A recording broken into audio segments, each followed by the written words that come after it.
Thank you, Thomas. Let me just screen share.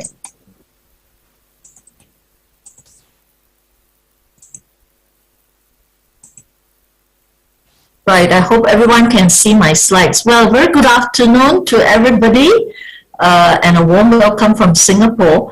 I think after a very, very thoughtful discourse by the previous speaker who gave a very strong and insightful commentary and framework about smart cities, I'm going to talk a little bit more about stretching sustainability with smart support, which is probably a more down-to-earth application of smart technology to the development of cities. So let me just begin by saying that, well, we all know that today's cities face many challenges. And of course, a lot of it arose from rapid urbanization in the last couple of decades. And the challenges really range from very simple lack of basic amenities in terms of sanitation, electricity, green water, to congestion, poor waste and water management, and more fundamentally, the lack of affordable housing. And of course, with the pervasive use of digital technology, there are new issues such as data security that are now of concern. And more broadly, we are starting to face issues, social issues like rising inequalities. How has the world been doing? I think we're all very familiar with the United Nations 17 Global Sustainable Development Goals. And unfortunately, based on the 2021 SDG Progress Report, Asia Pacific, I'm just going to focus on Asia Pacific, we're not done well. And we've only met less than 10% of the SDG goals, which we project by 2030. And we have really regressed in other indicators, half of which are related to the environment, in particular goals on climate action and life below water. And the pandemic has also accelerated pre-pandemic trends. And in fact, unfortunately, 85 of the countries have no environmental considerations on COVID recovery plans. And we find that we're generating tons and tons more medical waste every day in some of the big cities. And of course, the CO2 emissions rose as soon as the lockdown measures were lifted. And to compound this, I think we are very familiar that based on the latest IPCC reports, climate change is widespread and will intensify. And the concern is that some of these trends may become irreversible.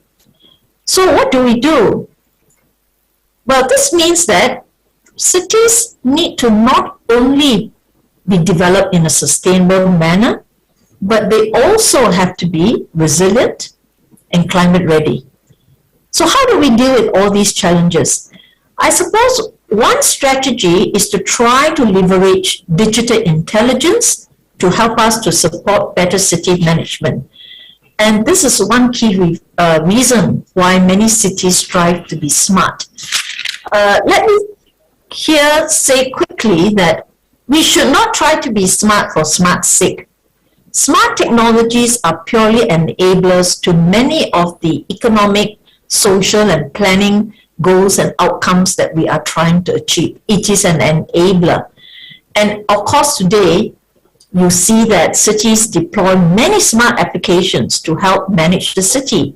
And they cover broad range from energy use cases, which we're familiar with, to water and waste management, to mobility management, to dealing with security, healthcare, economic development, and community.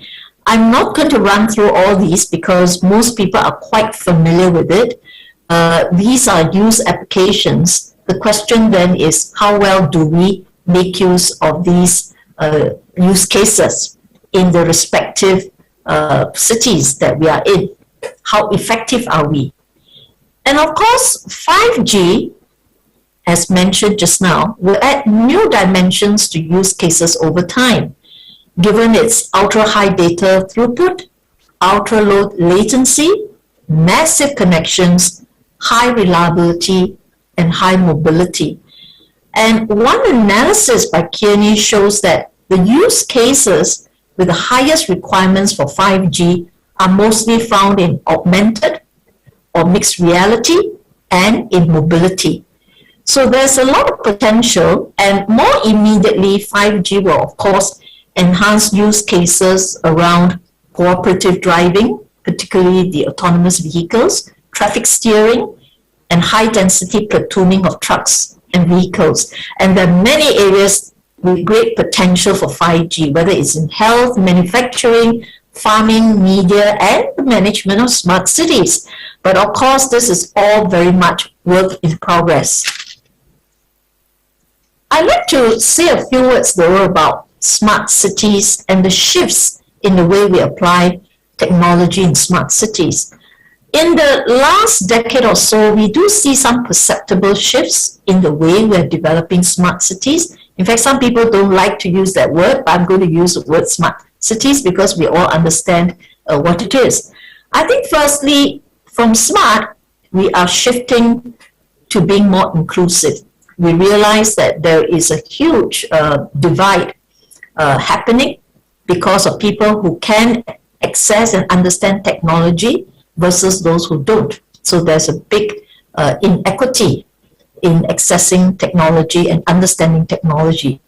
Secondly, our solutions should not just be siloed projects. That was how smart cities started. Many, many use cases.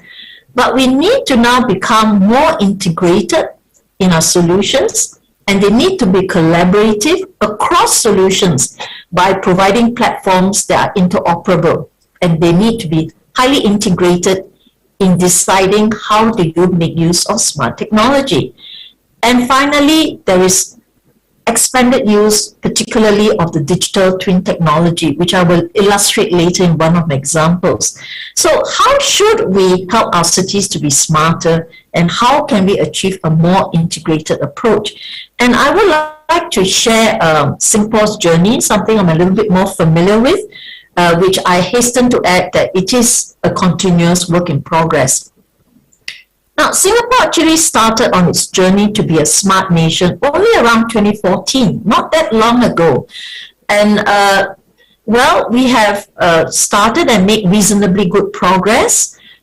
In a recent IMD SUTD Smart City Index that has been developed for some 3 years, Singapore has been ranked at the top for the last 2 years since the index started. And this index really focuses on what smart technology means, not just from a technology angle, but what it means to people who actually benefit from smart technology.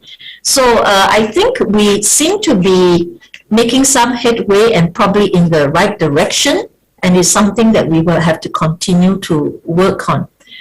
And so a little bit about Singapore's smart nation aspiration.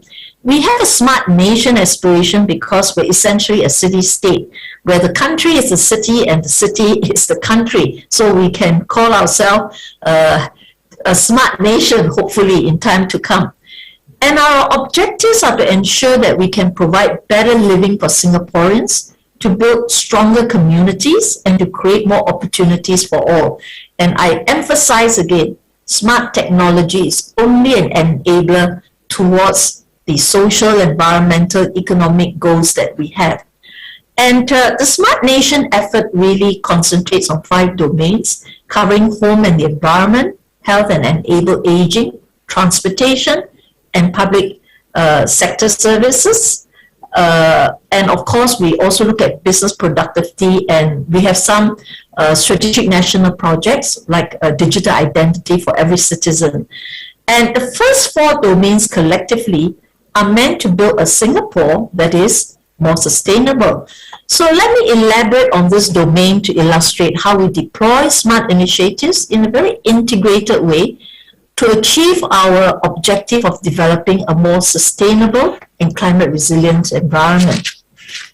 First up, I must say that developing sustainability is not new to Singapore. We have intuitively adopted sustainability principles since the 1960s, given our scarce land and resources. So sustainability is really an existential issue for us.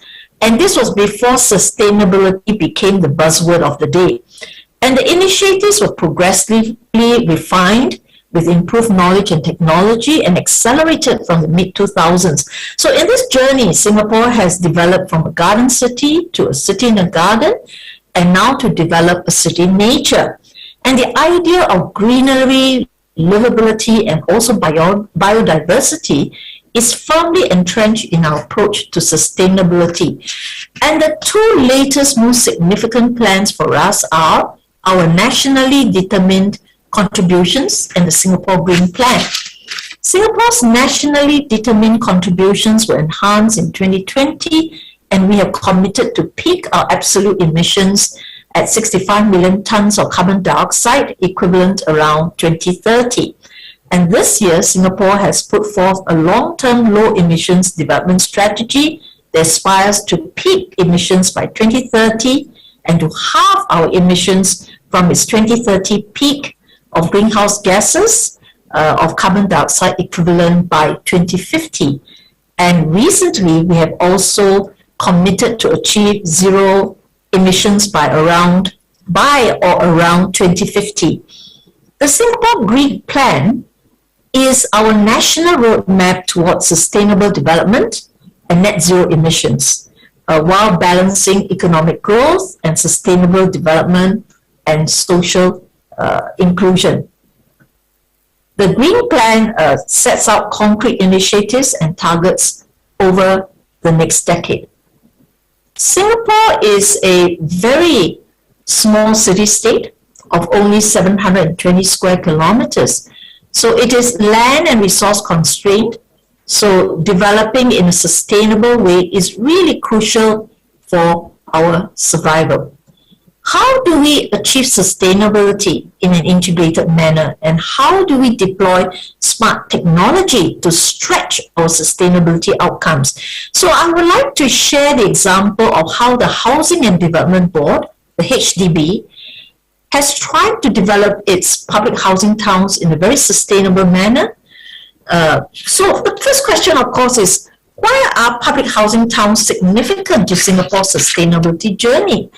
Well, those who are familiar with Singapore will understand that some 80% of the population in Singapore live in affordable quality public housing developed by the HDB.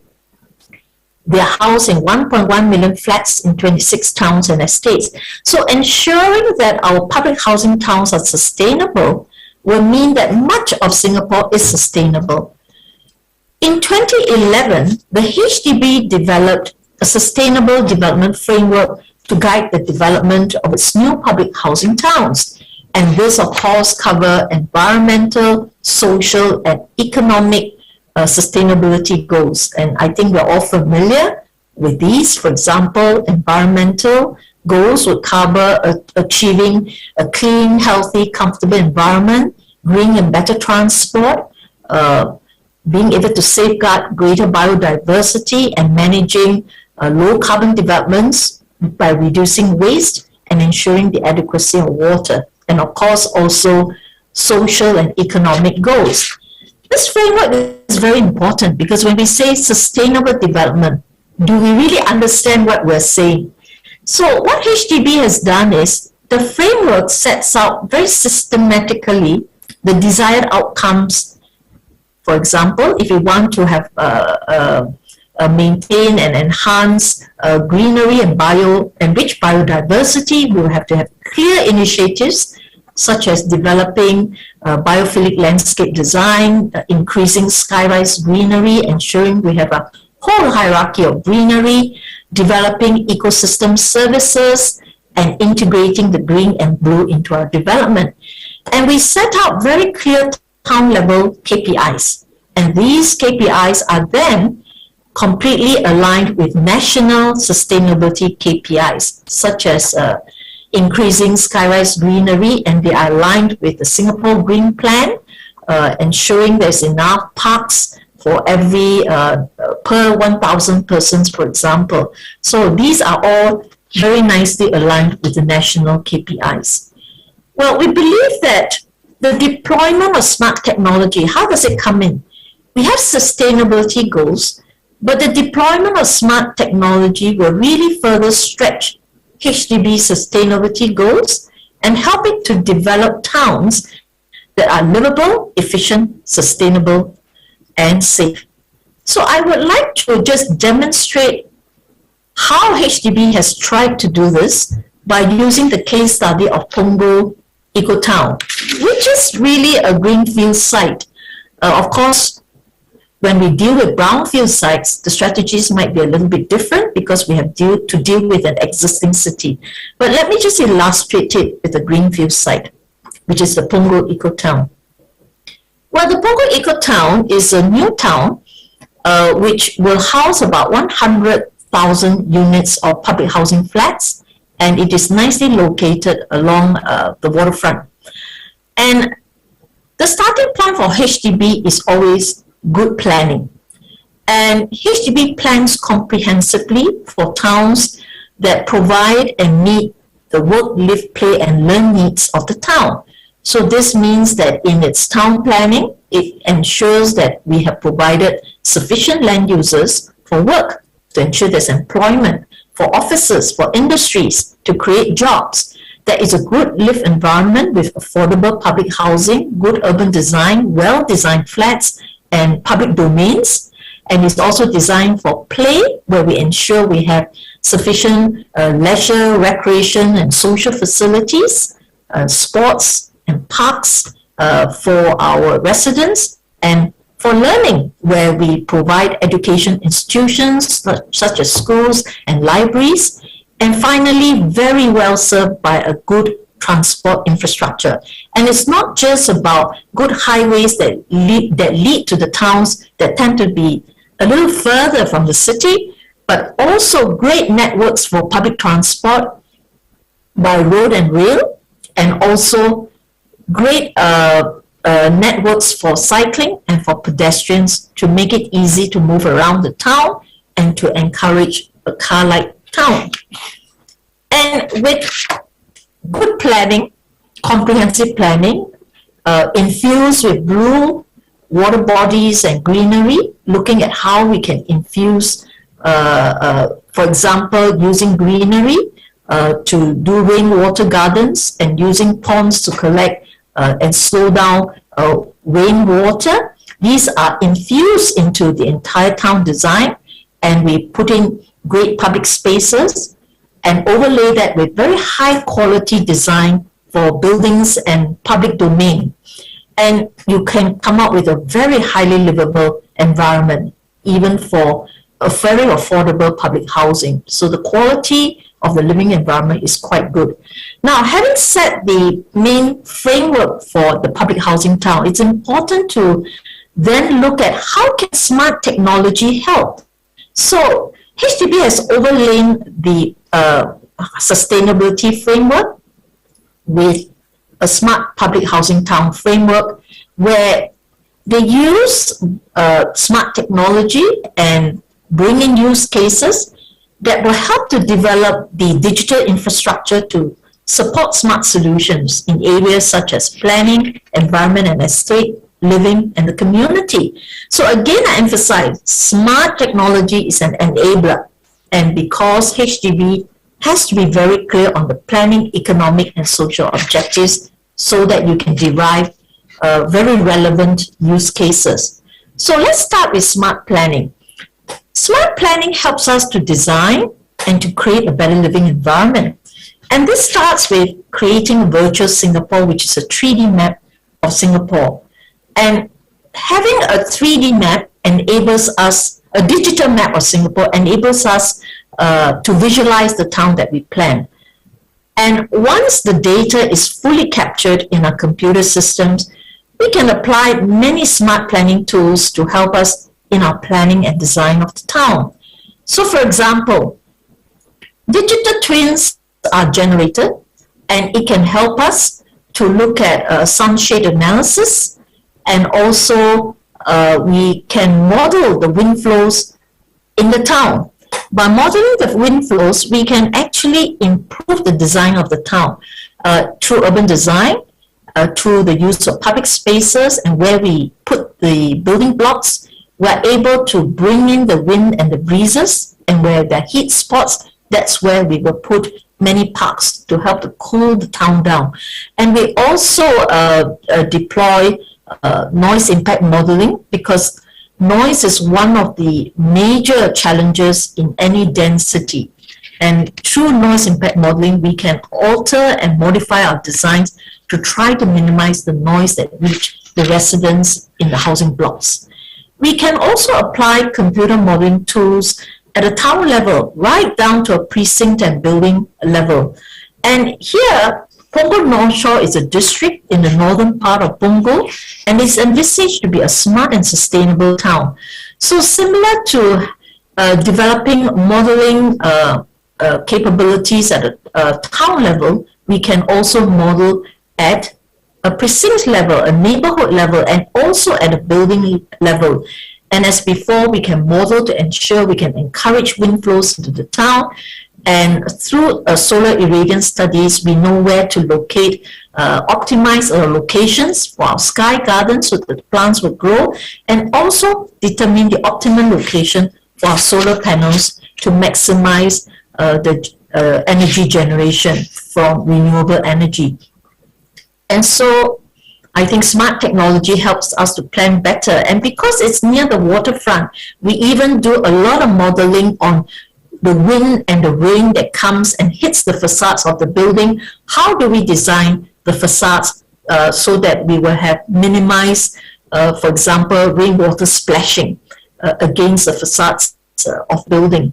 And also, there are other examples of smart tools that HDB has used. For example, Planet, which stands for Planning, Analysis and Exploration Tool, is HDB's map-centric application designed to integrate spatial and textual data to provide interactive map queries and visualization for town planning and analysis. So, for example, Planet can produce a heat map showing where the elderly live and in what types of flats. And based on this, planners can locate senior care activities near to where the elderly live. So very useful tools for our planners. HDB has also introduced a number of sustainability initiatives into its towns, and these cover energy, urban greenery, waste and water management, environmental and building technology initiatives. I won't go into the details, but a lot of these are very important initiatives to help us to reach our sustainability goals. But in developing sustainability initiatives, there will inevitably be conflicting requirements that require trade-offs. So to deal with this, HDB has also developed a complex systems model. It is a decision-making tool to determine the interactions and trade-offs of the various urban solutions to achieve sustainability goals. So for example, the use of the pneumatic waste conveying system will require more energy, but it is more manpower productive in the longer term. And the additional energy cost will have to be offset by the deployment of solar panels to generate renewable energy. So these trade-offs and understanding these trade-offs are very, very important as we select the right types of combination of initiatives, sustainability initiatives. And under the smart environment and estate, many smart applications will be introduced. For example, smart lighting, whereby smart lighting will be utilized to manage the lighting levels based on human traffic within the precincts. And this helps us to reduce energy consumption while ensuring there is sufficient lighting. And of course, there are different aspects of estate services such as lighting, waste, and pumps, which will have to be fully monitored through sensors right from the start to optimize their functionality. And as we are building the town, the district, and the neighborhood, we're embedding sensors in the urban environment. Sensors to measure temperature, wind speed, light intensity, vibration, and noise, for example. And with the data collected, we can validate the assumptions and the results of our modeling and simulation. And the plans for the towns can then be refined as the town is being built. And data from the sensors will be sent back to HDB Smart Hub, where they will be monitored and analyzed to optimize maintenance and to enhance sustainability. So, for example, lift data will help us to improve the reliability of the lifts and to even enable predictive maintenance to be carried out, hopefully to fix the problem before it becomes, it leads to a lift breakdown.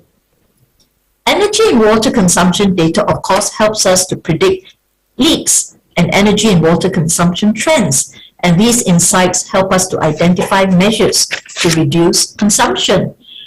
Now, we have also used data extensively, not just HDB, but the Land Transport Authority uses data extensively to manage traffic and to reduce congestion.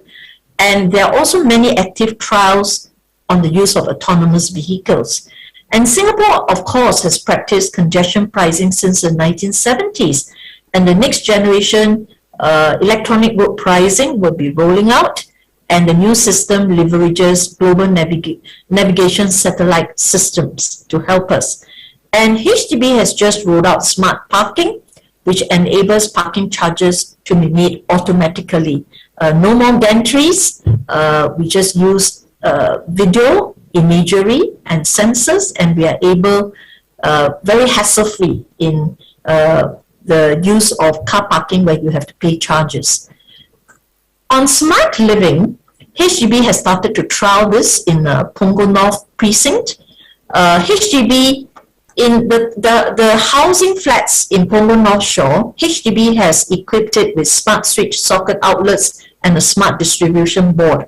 So residents can move in and subscribe to smart home solutions. So for example, through mobile applications, residents can monitor energy and water consumption and help them to make informed decisions to reduce usage. And this translates to cost savings and is actually a far more sustainable lifestyle. We're also working with agencies like the Public Utilities Board to introduce smart solutions such as smart showers and smart meters.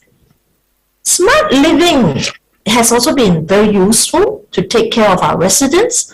We work with private sector to develop applications that are useful for our residents. For example, telehealth.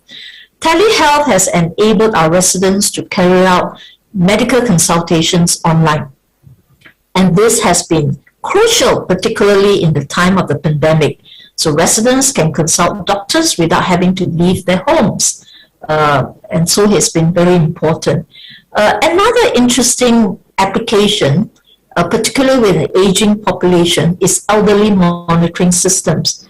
We have trial motion sensors that are placed at strategic locations within the home, and a system triggers an alert to the caregiver by their mobile phone if something unusual is detected. For example, the elderly parents, if they have not moved around in the home for a little while, it triggers an alert in case they had a fall and they become, for example, unconscious in the home. Smart community is about using data to provide very useful services to the community. So we're developing platforms that can give residents useful information about the town, such as where are the amenities, childcare centers and schools, places of interest. And it also helps fellow residents to connect with each other. For example, there could be a matching of hobbies and interests. And online platforms can also be used to encourage the public to take greater ownership of the surrounding environment, where they can participate in the planning and design of the public spaces. So I think these are all very interesting applications that can be used. So Punggol North Shore is the first smart district in Punggol Eco-Town with a whole slew of smart applications. And in fact, this precinct is being completed this year.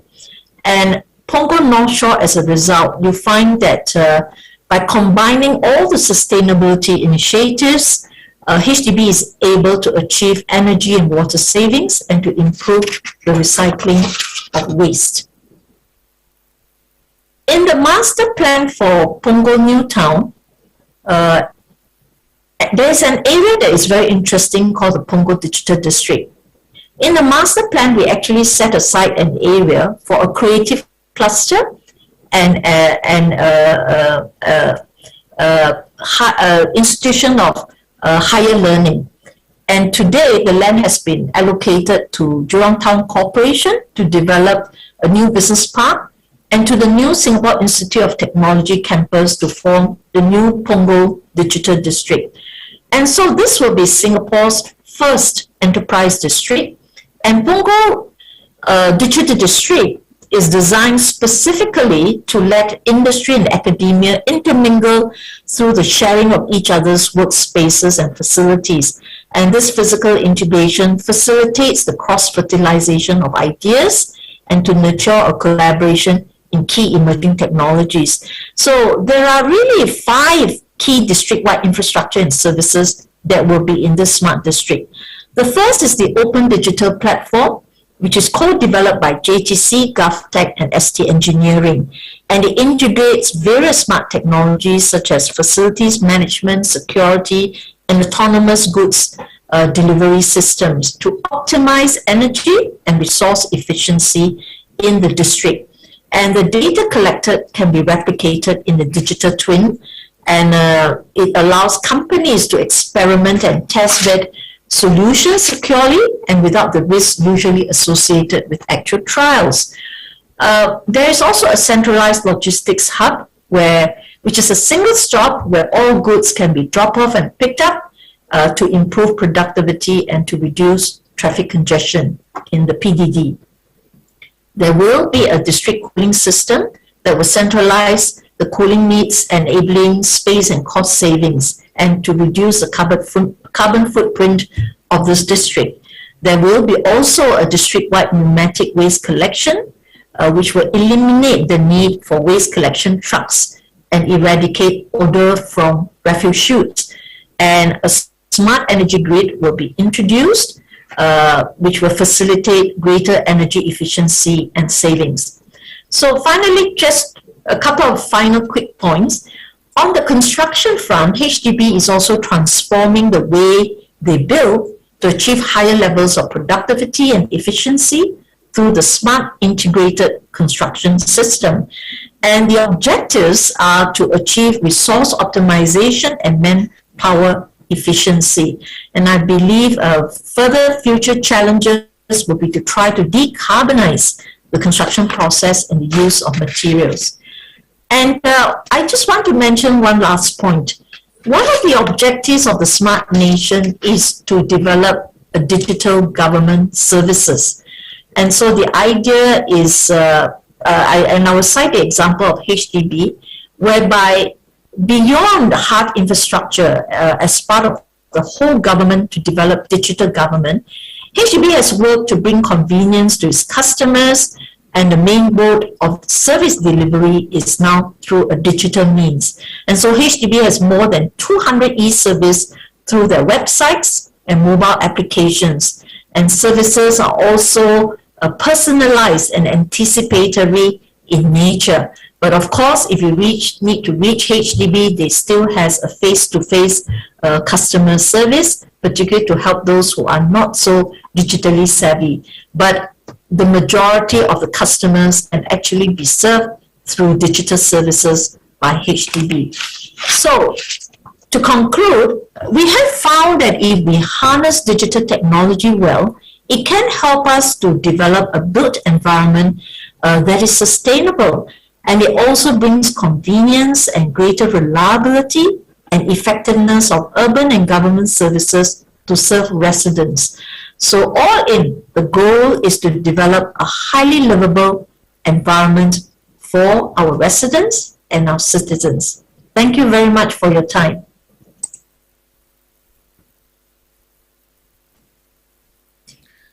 Thank you, Professor Cheong, for this really interesting and comprehensive presentation on smart planning in the context of HDB, and of course how all of this sits in the larger Smart Nation initiative of Singapore.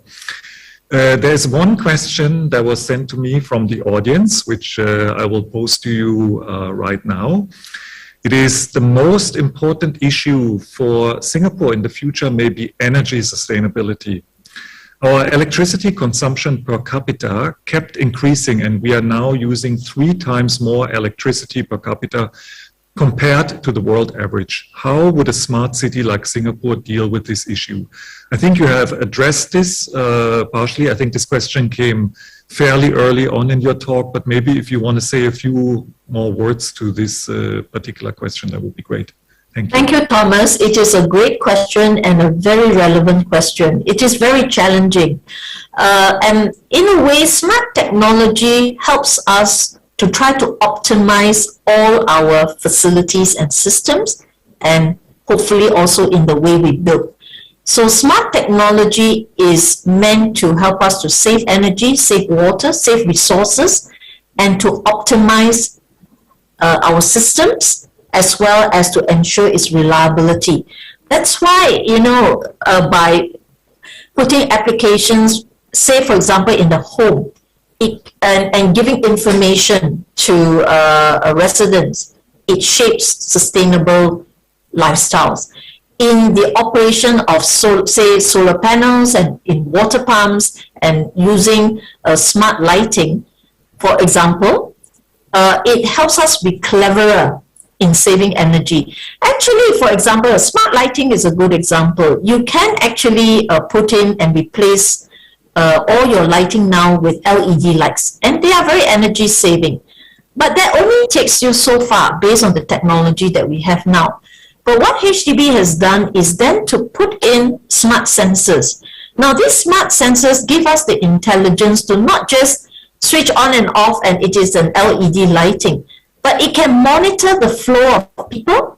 It can study the patterns of people moving, and it's intelligent enough to know where are the peaks and where are the troughs of people moving. So if you go home at night to a HDB housing estate in the corridor, you find that, of course, if you're there at 9 or 10, 9 o'clock at night, it's probably brighter, but after that, the lighting is dimmed because it studies the patterns of movement. And, we used to have, everyone is very familiar with sensors. You walk into a room and it senses you and the lights come on, right? But in HDB, we are trialing with a lot of smart lighting that is more intelligent. For example, you go into a car park. Actually, the whole car park is lighted up. You don't need to light up the whole car park, But if the sensor picks up the car, it doesn't just light up the whole car park. It senses the direction of the car that's moving in the car park. And the light moves ahead of the car. It lights up in front of the car. But once the car has passed, it dims down. So you see, all this intelligence is important to help us to deal with achieving energy efficiency. But I must also add that actually most of the energy is not expended in housing estates and in the home. A lot of it is through industry. So I think industry really needs to work very hard to optimize energy usage. Thank you very much, Professor Cheong. We might be able to revisit the question later in the discussion session.